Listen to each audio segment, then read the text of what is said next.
In what's become an unfortunate trend for the economy over the last several years, retail sales figures for the first quarter were once again disappointing. In this morning's U.S. Bank Economic 360, U.S. Bank Vice President and Senior Portfolio Manager Mike Denneman joins Business Courier publisher Jamie Smith to talk about what's behind this year's weak start and what we might expect going forward. Gentlemen. Thanks, Peg. Mike, thanks for being here again this week. Good morning. So tell me, why are retail sales important to us? Sure. So, it actually is one of the more closely watched of the economic indicators because our economy is very consumer-based.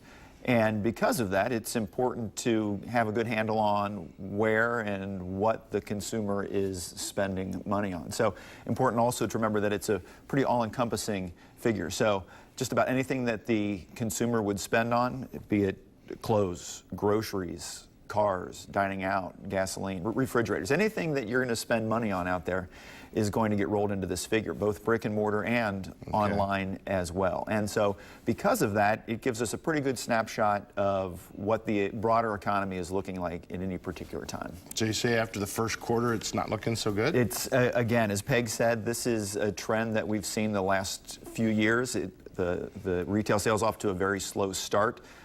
We just learned that March numbers are going to be negative. We already knew that January numbers were negative as well, and that February was pretty much a wash. So the first quarter as a whole is going to be down again. And so while that's been a trend, there are a couple nuances this year that are a little bit different.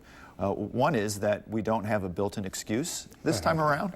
The last few years have been pretty bad weather-wise, and so it was easy to point to the very cold temps and all the snow and say, well, people just aren't shopping. It'll get better when the weather improves. Well, our winter wasn't absolutely terrible, so we don't have the weather to blame. And another thing somewhat concerning is that auto sales were trending down this first quarter. That's been a bright spot for the economy over the last few years. Auto sales have been particularly robust. So to see them moving the other direction, that kind of caught some people off guard. And again, if that's a trend that continues, will be of concern. So what does this mean? What does it mean for the rest of the year? I mean, well, it's possible, I think, that we can find a bright spot here, believe it or not.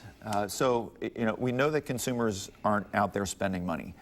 But at the same time, we know that the average American has more money in their pocket right now because of low gas prices. We also know that employment and wages are very gradually improving. So logically, we should see more disposable income that's available for retail sales. But it's not. So where is that money going? And again, the silver lining, the good news is it looks like the savings rate is ticking up. So socking it away somewhere. Socking it away, that's right. The individual savings rate now is a little bit more than 5%. That's the highest figure we've seen in a few years. Granted, it's still on the very low side, but it is rising. So the good news is that people maybe they're consolidating their own personal balance sheet. They're getting their own financial house in order, so to speak.